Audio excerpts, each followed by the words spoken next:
Hi guys, welcome to today's lesson on understanding poetry. Now, this lesson was made bearing in mind the GCSE AQA Power and Conflict anthology. However, we are not going to be talking about any specific poems in the Power and Conflict anthology. Instead, we'll be looking at how to approach these texts and how to really get a grasp on what the assessment objectives are. Whether you're in year 9 and you're thinking about next year, or you're in year 11 and you just want to really go over some basics, you are all welcome to this lesson. Hopefully, we'll be using some examples that are a little bit more relatable to you guys, such as Tame Impala song lyrics and Arctic Monkeys, if anyone's into that, to go over some key techniques and understanding. So, in order to just make it super simple, I've written up 5 steps that I would use to approach the poem and really extract exactly what we need from the poem. These include step 1: what is the conflict? And that needs to be disclaimed that if you're doing another anthology with a different exam board and it's not power and conflict, then that's not really going to be too relevant. This is, again, designed in mind for the power and conflict anthology. So I want to be trained to see and identify conflict. Looking out for the themes is going to be super useful regardless of your anthology, and this is something in literature across your novels that are always going to be handy when you're analysing. Step 3, again, power and conflict. I will keep coming back to these key words because they're so important. Where is the power flowing? If you're not quite sure, you can check out my other videos which show a diagram of how to check where the power is going and what the power dynamics are, but it will get covered in today's video. Then you've got to prove all of this with step 4.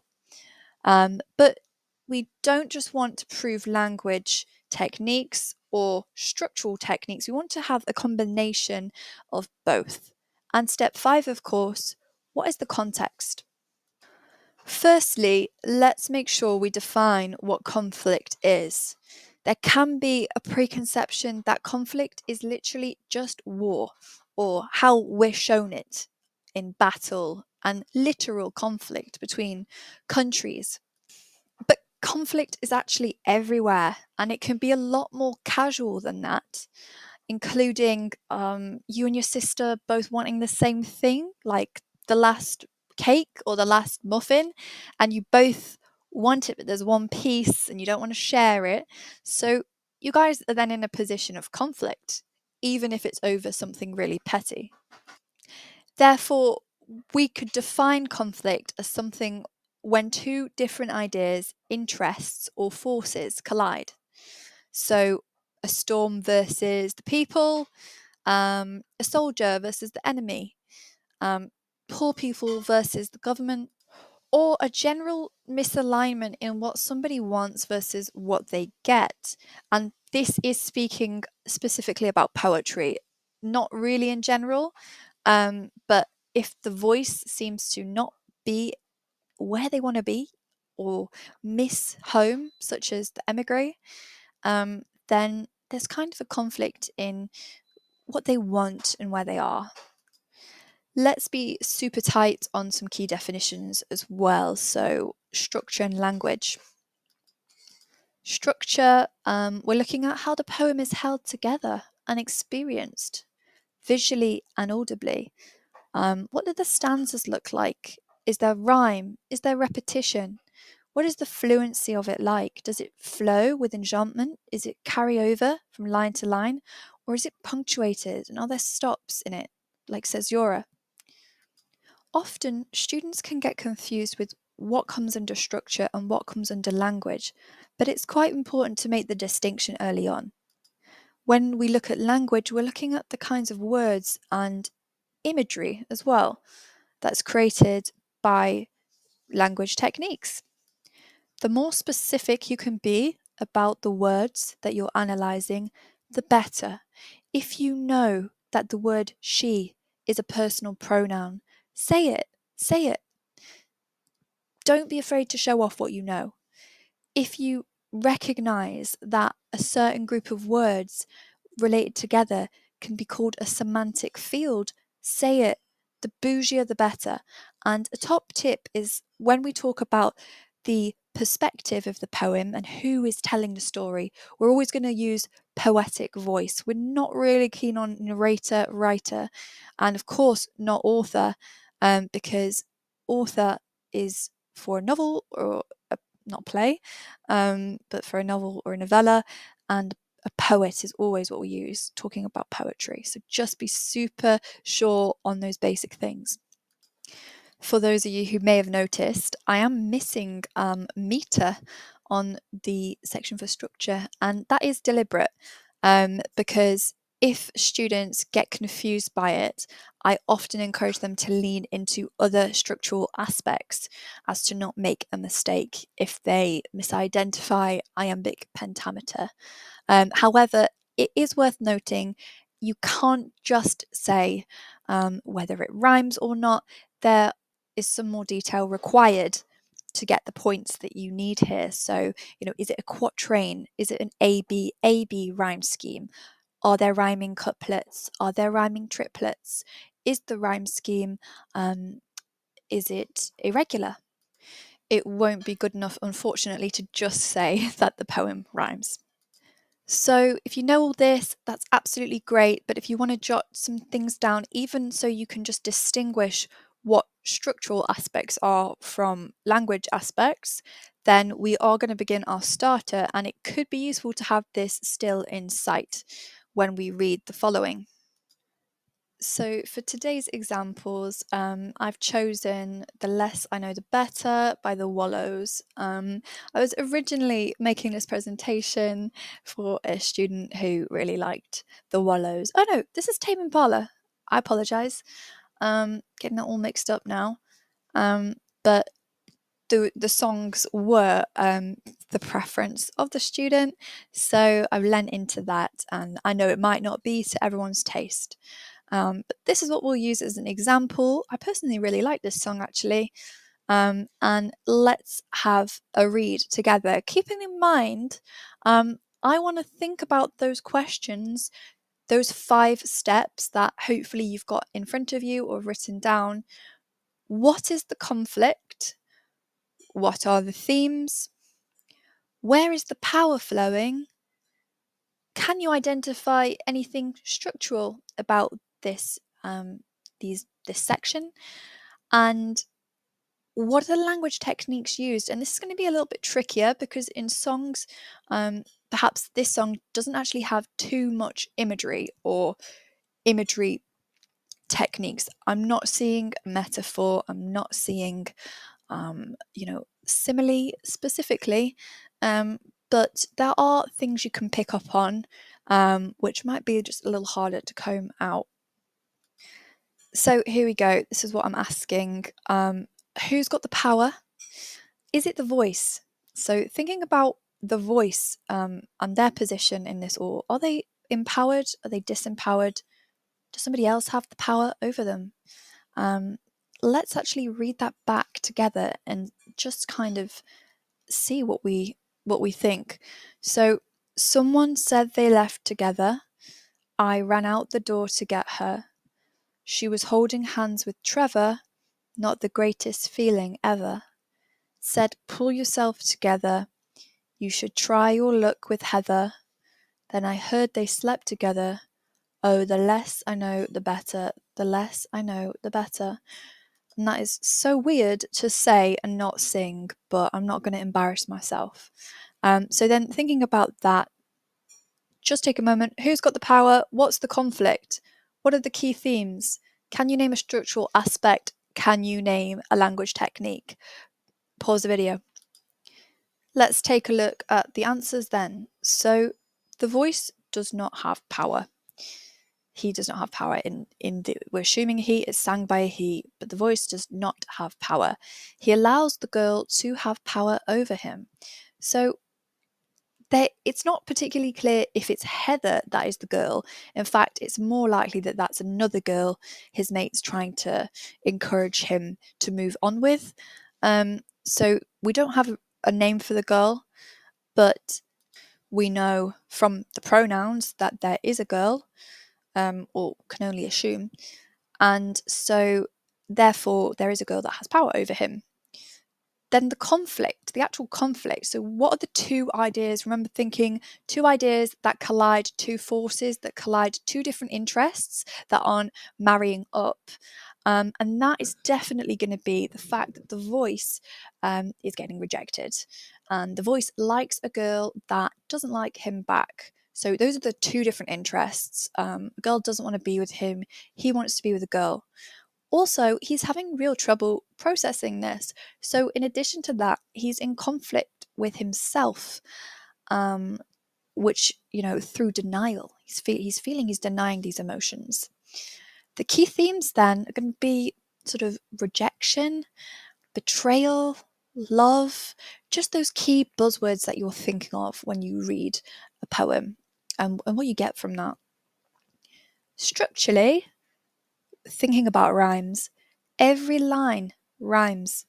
So that is definitely a closed form. That definitely follows quite a rigid structure, and it's really difficult to get every line to rhyme. So that's called a monorhyme. That's the specific technique anyway. And there is a whole line that is repeated. So the less I know, the better. The less I know, the better. And that is structural too. It's definitely creates an effect. But thinking about the fact it's a song, we do find a lot of repetition in songs because they're catchy and we want to sing along to them. Language-wise, though, it's going to be slightly tricky to pick out a metaphor because, like I said, didn't find any. But sensory language, such as language relating to the senses, heard, feeling, holding hands. So, and also the superlative greatest. So anything that has an est on the end, that is called a superlative. It means the most kind of extreme or the most of what it's compared to. So that was the worst day. And that specific day was worse, kind of wins a competition, if you like, of all of the bad days. It is the most worse. So the best, the happiest. It goes to show that there is something that is at the top of whatever that adjective is. Even at the bottom, it can be used in the opposite way. So not the greatest feeling ever. And that's actually kind of ironic because he's downplaying the pain he's feeling. And that's sort of structural as well. So absolutely. And just connecting, heard, feeling, holding hands, okay? These are all to do with sort of touch, sight, sensation. So on the poetry anthology, Power and Conflict, you're going to be expected to learn context about the poem, when it was written, what themes it's talking about, and how that relates to the society at the time. So, in London, set during Victorian England, the Industrial Revolution, what kind of problems were being faced? What was Wilfred Owen's commenting on? So, yeah, exactly. I have to correct myself. I think it was William Blake. But because we're not using that anthology at this moment in time, we're using, I've picked out some quotes about the writer of the song, talking just generally about his inspiration for music and his sort of attitudes towards things. And this gives us some additional insight as to what may have inspired his song and the meaning behind it. It gives us context for what he might have meant by the song and the lyrics of it too. So here says Tame Impala is kind of psych pop. So he groups himself he identifies the own genre of the band as psychologically focused, which is really interesting when we think about the song we've just read. It's a lot harder to reach people's hearts than it is to reach people's brains. I used to download music illegally. Everyone has, no one is innocent, and everyone's done that. I've spent a lot of my life forcing myself to do the right thing, and nowadays I've just forgotten all about that. It's far more romantic to just let all your vices come out and shine.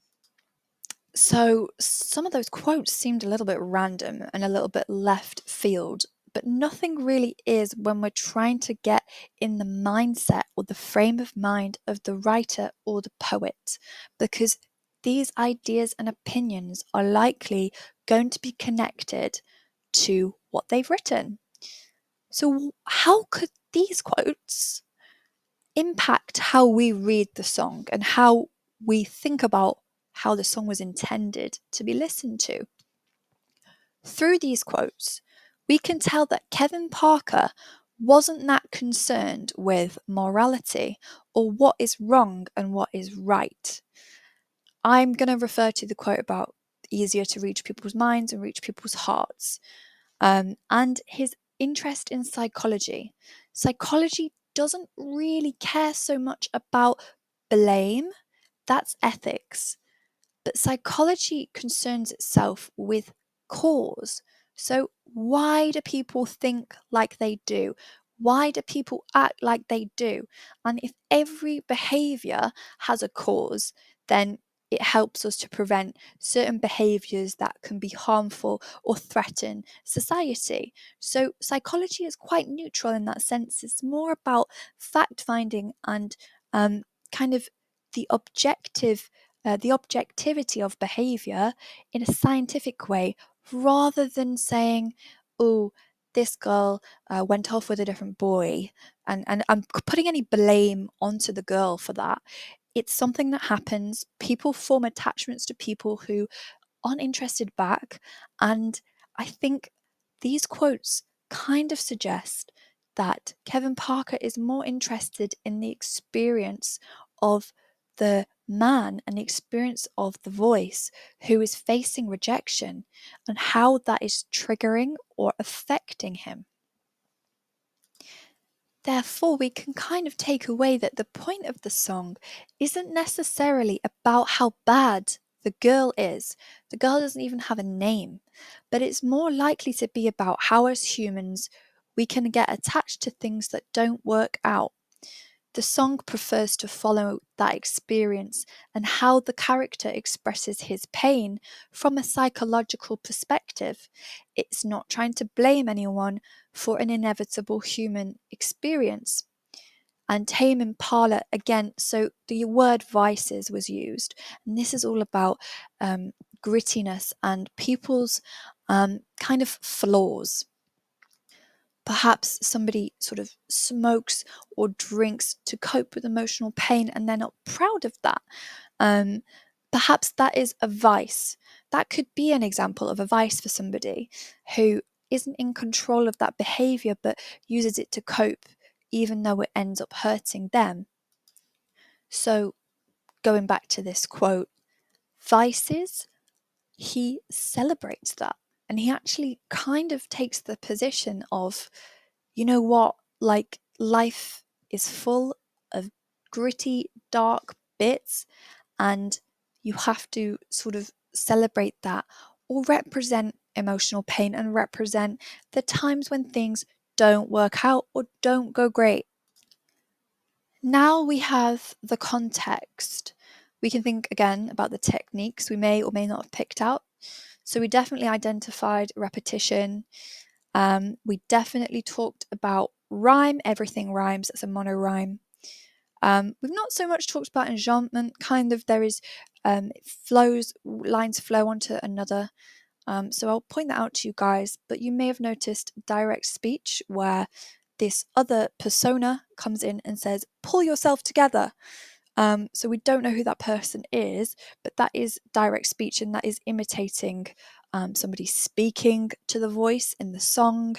And we touched on sensory lexical field, which just means a group of words relating to the senses, the touch, hearing, all of that kind of jazz. On the end, I've put imperative mode. This is a kind of sentence function that is designed to tell someone what to do. So you may be familiar with recipe books. They are really bossy. They say, put this in a pan, put this in a bowl, stir the bowl. Those kind of instructions that you probably come across every day at school. Don't do this, do that. It's that sort of style of telling you what to do. It's called an imperative mode or an imperative sentence function. And we see this when you can just say imperatives by itself actually, but we see this when some kind of friend or acquaintance is telling the voice, pull yourself together, go try your luck over there with Heather. It's hard to take yourself seriously when you're rhyming, but there's some sort of added layer of control there, and that is an example of an imperative mode. So if you see that in poetry, you'll know what that is. It's super impressive, and it's a great way to identify how language is being used. Cool, so we have the context, we have the techniques, how are we going to put them together, and how are we going to explain the effects of the techniques, now knowing what the writer's intentions were. So repetition is used, so we know that the whole line is repeated, and that emphasizes that what the voice is going through and how they are prepared to deny what is happening to protect how they feel. The less I know, the better. The less I know, the better. I don't want to know. I'm not ready to deal with that right now. The voice is determined not to know anymore, which shows how attached he feels. I've said to Heather here, I'm not clear on which girl, so ignore that, and how the situation has negatively affected him. This shows that he has no control over how he feels towards her, and he doesn't have control over what he's seeing as well. He just doesn't want to know, he just wants to deny it all so he doesn't have to deal with how that makes him feel.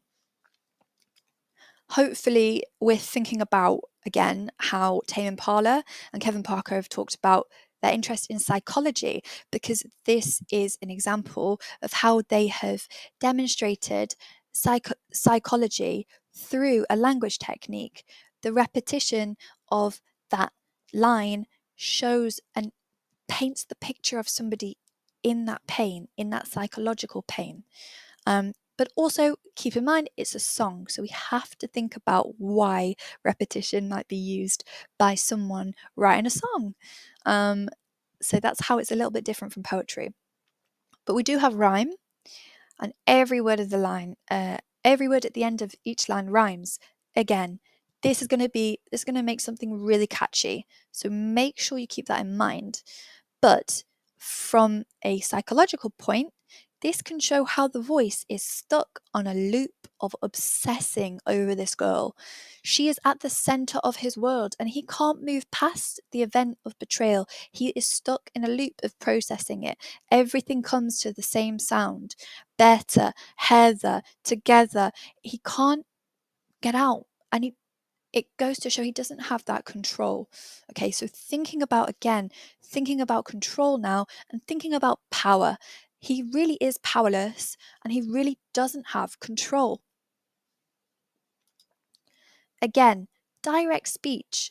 So I've mentioned we get another opinion about the situation from a direct speech, which suggests he should try his luck with Heather, pull himself together. So obviously it said pull yourself together.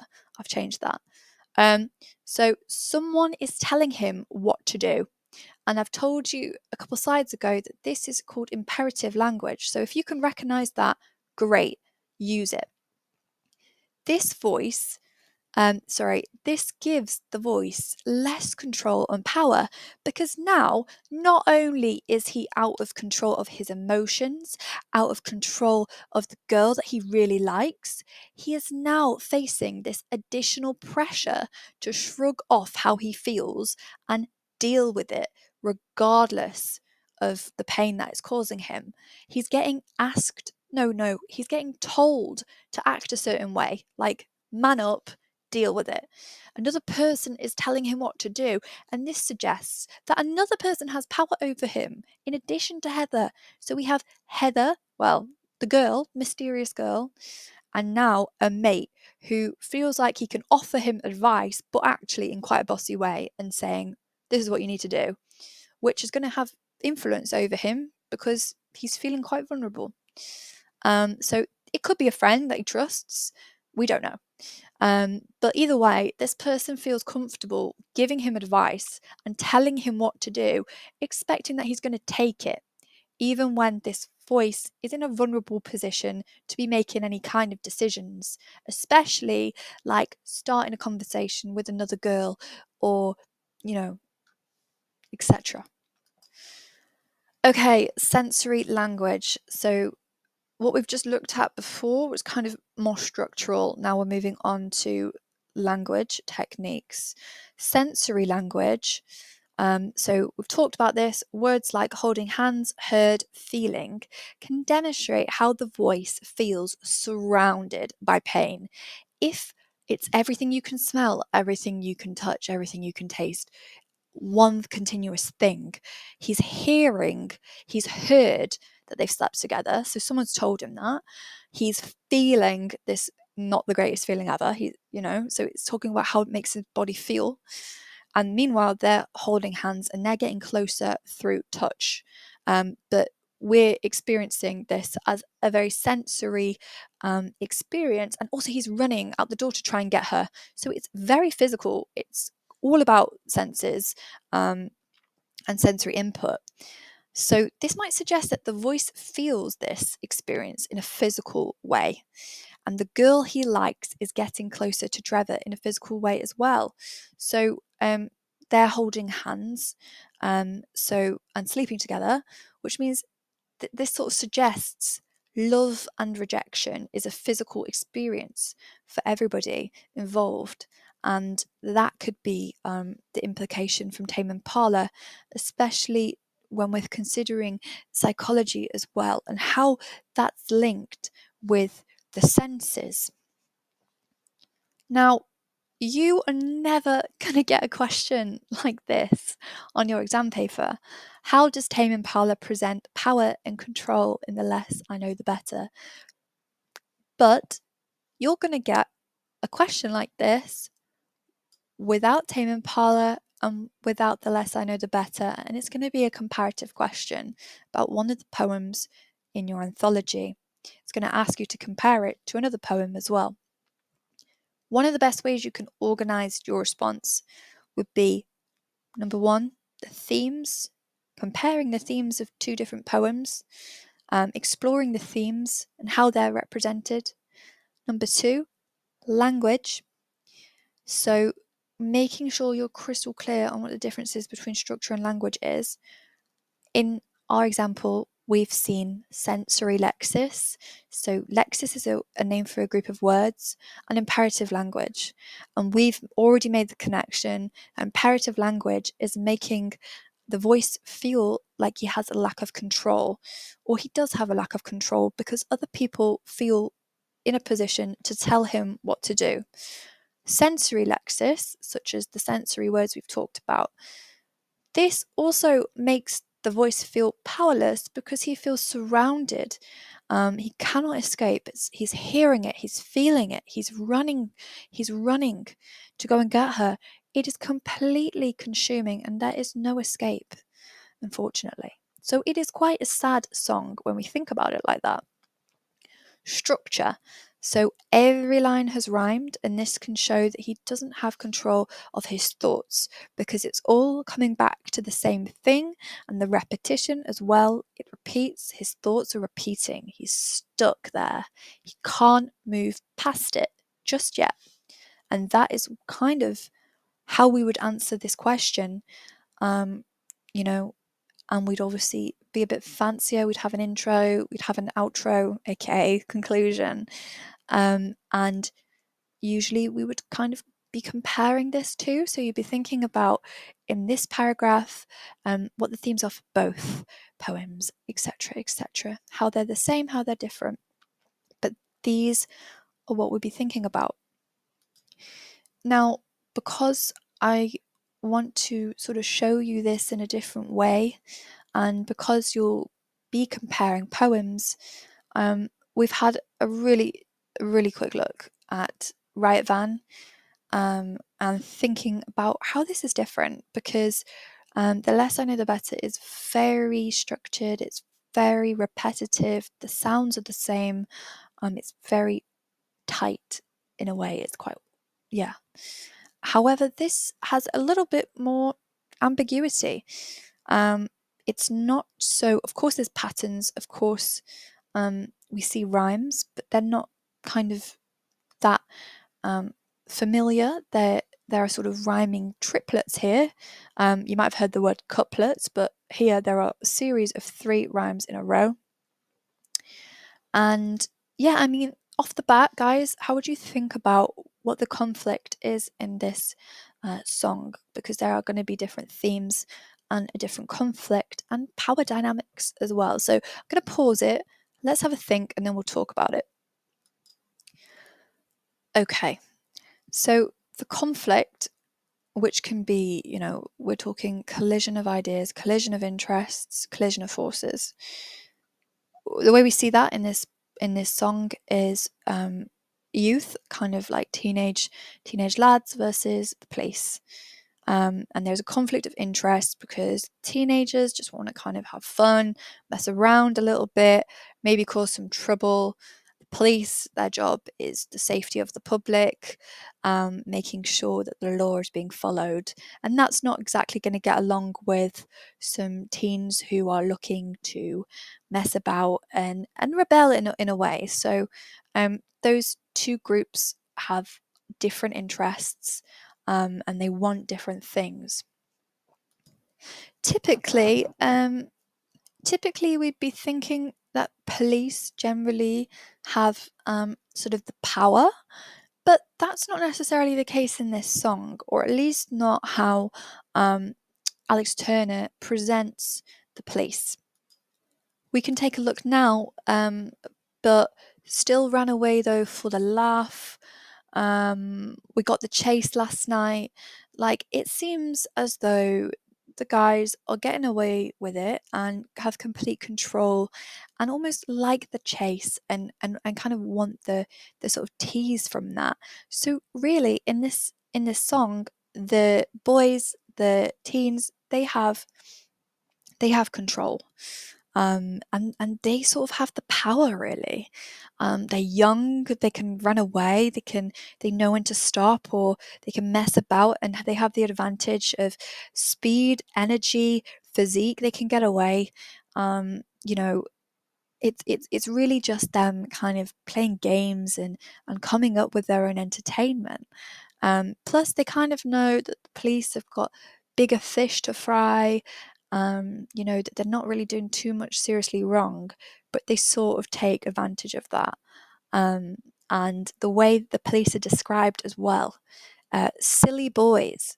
It's not exactly like Alex Turner seems to have a good impression of the police, or he's taking the mick out of them to be plain. The voice seems to be very cocky. They won't find us if you do. Silly boys in blue, just taking the mick, and of course that sort of symbolism. It's like referring to the police, but sort of more describing them. They won't catch me and you. So it's just this confident person, this confident young lad who's probably caught up in a bad friend group, or just sort of troubled youth, and they are having this back and forth with the police, but they seem to be completely in control. Probably not forever though, and they've done their job, what they wanted to do. They've wound up the policeman. What's our evidence? Sparks excitement in the boys, so they actively get excited about it. And then I guess themes wise, we're talking anti-establishment, crime, like petty crime though, just sort of rebellion, coming of age. I don't know, like it is quite common, not necessarily to get any trouble with the police, but when teenagers are growing up and British teens, things like that, like they will have parties, they will push boundaries, they will drink, before the law allows. And it's these young people perhaps feeling frustrated that they're not quite adults yet, and also may have difficult lives, and they're just trying to get control of their lives. Interesting thing here, though, when we think about the voice of the song, we see pronouns like we. We didn't do that much wrong. So that means that the voice is including themselves with the boys on that side. So they're included in that group.